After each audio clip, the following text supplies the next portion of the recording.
ہے کس کی منسوخی؟ تو وہ بتائیں گے نا جو کہتے ہیں کہ منسوخ ہے. ہم تو کرنے کی بتائیں گے، ہم کرتے ہیں. دیکھیے، ہر فعل کا کوئی فاعل ہوتا ہے، ہر منسوخ کا کوئی ناسخ ہوتا ہے. اگر رفع الیدین مثلا ہم کہتے ہیں سابقہ کتابیں منسوخ ہو گئی، تو ان سابقہ کتابوں کو کس کتاب نے آ کے منسوخ کیا؟ قرآن مجید نے.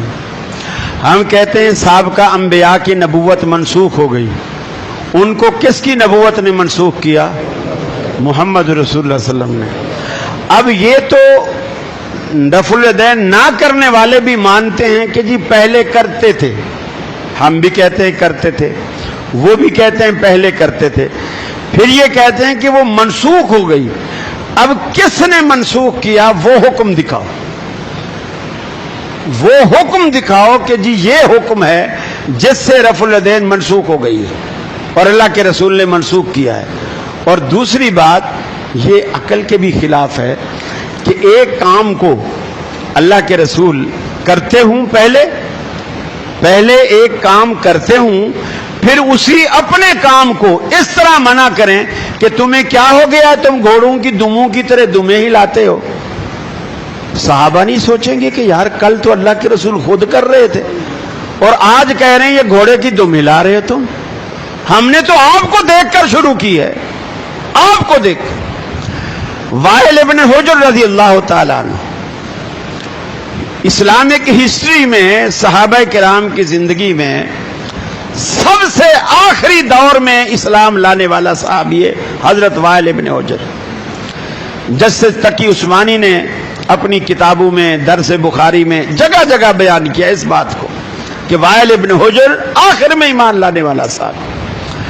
اور رسول اللہ صلی اللہ علیہ وسلم کے آخری سال، رسول اللہ صلی اللہ علیہ وسلم کے آخری سال 2 دفعہ وائل ابن حجر کی ملاقات ہوتی. آخری سال 2 دفعہ ملاقات ہوتی.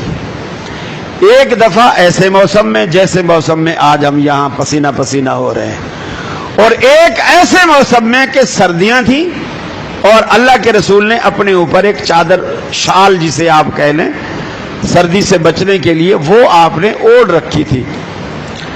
حضرت وائل ابن حجر کہتے ہیں میں جب گرمیوں میں آیا، اللہ کے رسول کی نماز کو دیکھا کہ آپ جب نماز شروع کرتے تھے اس وقت، اور جب رکوع کو جاتے تھے اس وقت، اور جب رکوع سے اٹھتے تھے اس وقت، اور ایک روایت میں ہے جب آپ تیسری رکعت کے لیے کھڑے ہوتے تھے اس وقت آپ اپنے ہاتھوں کو کندھوں یا کانوں کے برابر تک اٹھایا کرتے تھے. پھر کہتے ہیں سردیوں میں میری آخری ملاقات اسی سال، رسول اللہ صلی اللہ علیہ وسلم کا دنیا سے رخصت ہونے کا آخری سال، آخری سال میں میری 2 ملاقاتیں ہوئی، ایک گرمی میں ایک سردی میں. جب میں سردیوں میں آیا تو سردیوں میں رسول اللہ صلی اللہ علیہ وسلم نے اپنے اوپر چھال اوڑھ رکھی تھی، لیکن جب آپ رفع الیدین کرتے میں نے خاص طور پر دیکھا آپ اپنے ہاتھوں کو شال سے باہر نکالتے، ہاتھوں کو شال سے باہر نکالتے اور کندھوں تک لے جاتے، اور پھر رفع الیدین کرنے کے بعد واپس اندر لے جا کر ہاتھوں کو باندھ لیتے. گویا اللہ کے رسول نے سردیوں میں سردی کے باوجود رفع الیدین کپڑے کے اندر چھپا کے نہیں کی، دکھا کے کی، تاکہ میری امت کو پتہ چلے کہ موسم چاہے سردی کا ہو یا گرمی کا ہو، یہ میری ایسی محبوب سنت ہے جسے میں سردیوں میں بھی نہیں چھوڑتا اور گرمیوں میں بھی نہیں چھوڑتا. آخری دور کا صحابی اللہ کے رسول کی نماز میں رفع الیدین کو بیان کرتا ہے. منسوخ کب ہوئی اور کس نے کی؟ کب ہوئی اور کس نے کی؟ ایک روایت تو حدیث کے ذخیرے میں یہ الفاظ دکھا دو اللہ کے رسول نے کہا ہو آج کے بعد رفع الیدین نہیں کرنا، یا آج کے بعد رفع الیدین منسوخ ہے. کوئی ایک لفظ تو منسوخی کا لفظ تو حدیث میں دکھاؤ نا، کچھ تو کرو. تو یہ دعویٰ دیکھو، دعویٰ تو یوسف کے بھائیوں نے بھی کہا تھا کہ یوسف کو بھیڑیا کہا گیا ہے، کہا تھا نا، لیکن آج تک اس کا وہ ثبوت دے سکے ہیں کہ یوسف کو بھیڑیا کہا گیا تھا؟ اللہ نے بادشاہ بنا کے واپس ملوایا اپنے باپ یعقوب علیہ السلام سے، اور پھر ثبوت بھی دے رہے ہیں، دعویٰ بھی ہے کہ یوسف کو بھیڑیا کہا گیا ہے، ثبوت بھی دے رہے ہیں۔ ثبوت کیا دے رہے ہیں؟ یوسف کے کرتے پہ خون لگا کے باپ کو دکھا رہے ہیں، اور یہ قرآن کہتا ہے باپ کو دکھا رہے ہیں یوسف کے کرتے پہ خون لگا کے۔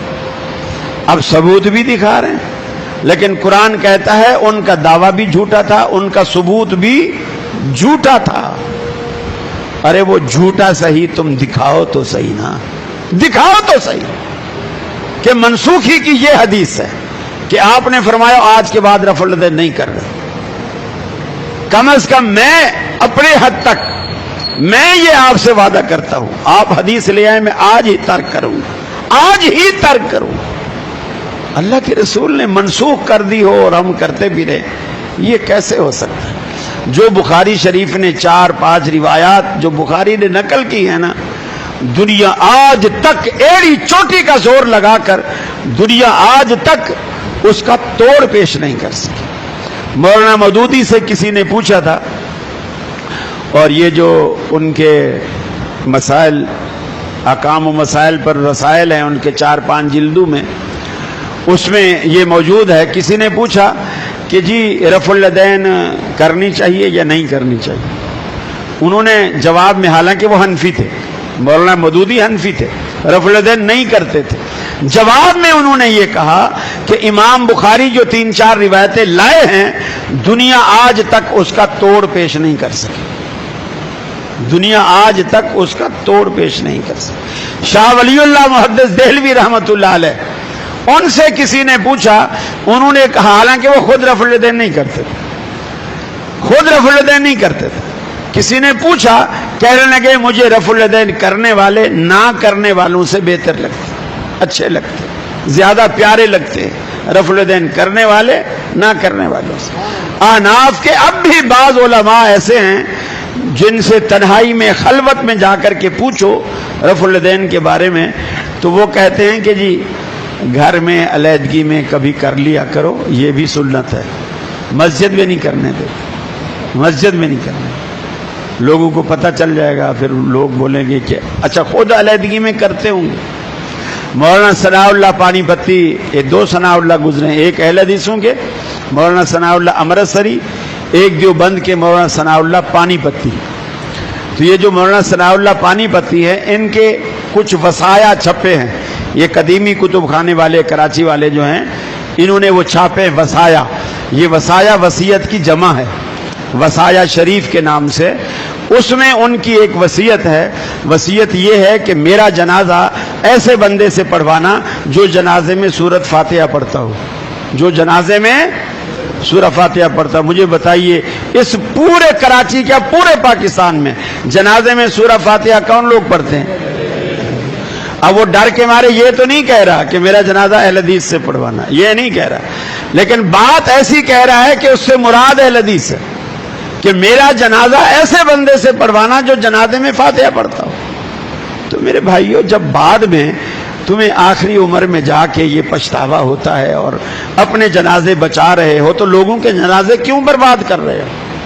مولانا انور شاہ کشمیری رحمۃ اللہ علیہ، یہ بات تو میں نے پچھلے سال ایکسپریس ٹی وی پر بھی یہ بات کہی ان سے۔ مولانا انور شاہ کشمیری، وہ قادیان کے اندر قادیانیوں کی کانفرنس ہوتی تھی، اس میں ہر سال بولے ہم بھی، قادیانیوں کی نہیں، دیوبند جماعت کی کانفرنس ہوتی تھی، علاقہ قادیان کا ہوتا تھا، تو وہاں ہر سال جاتے تھے۔ یہ جسٹس تقی عثمانی صاحب جو دارالعلوم کرنگی والے ہیں، ان کے والد گرامی مفتی محمد شفیع صاحب، یہ نانک واڑہ والے، ان کا وہاں بھی بڑا مدرسہ تھا، اور یہ تفسیر بھی ہے ان کی معارف القرآن کے نام سے۔ ان کی کتاب وحدت امت، مفتی شفیع صاحب کی جو جسٹس تقی کے والد ہیں، وحدت امت، اس کے صفحہ نمبر 13 پر ایک اہم نکتہ اور ایک اہم واقعہ کے نام سے وہ ایک بات موجود ہے، اور یہ نیٹ سے بھی آپ وحدت امت کو ڈاؤن لوڈ کریں گے مفتی شفیع کے نام سے تو یہ آپ کو پورا کتابچہ ڈاؤن لوڈ ہو کے آپ کو مل جائے گا. اور اس پہ لکھتے ہیں کہ قادیان میں مفتی شفیع صاحب کہتے ہیں کہ میں انور شاہ کشمیری کے پاس گیا فجر کی نماز کے بعد. وہ گھٹنے کھڑے کر کے گھٹنوں کے گرد حلقہ بنا کر اپنے سر کو گھٹنے کے بیچ میں دے کر بڑے افسردہ حالت میں بیٹھے ہیں. میں برابر میں بیٹھ گیا. جب وہ وہاں سے ذرا سا فارغ ہوئے, اٹھے, سر کو اٹھایا, مجھے دیکھا تو میں نے کہا شاہ صاحب آپ کیوں پریشان ہیں؟ کہنے لگے نہیں کوئی بات نہیں. میں نے کہا نہیں حضرت کوئی تو بات ہے. تو وہ کہنے لگے کہ بس یہ ہے کہ میں یہ سوچتا ہوں کہ ہم نے اپنی عمر برباد کر دی.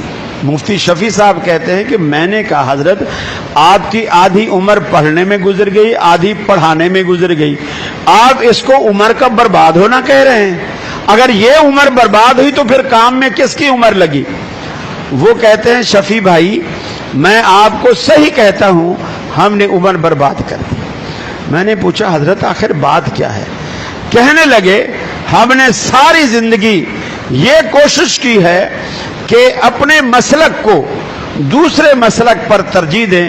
امام ابو حنیفہ کے فتاوے, ان کی باتیں, ان کے اقوال, ان کے دلائل تلاش کریں اور ان کو بڑھا چڑھا کر بیان کریں. اب میں سوچتا ہوں کہ ہم نے عمر کس چیز میں برباد کی. ارے جب آخری عمر میں جا کر پچھتانا ہے اس سے پہلے ابھی سوچ لو, یا پچھتانا بھی ہے تو ابھی پچھتا لو. عمر باقی ہے, توبہ کر لو, اللہ تعالیٰ سے معافی مانگو تاکہ اللہ رب العالمین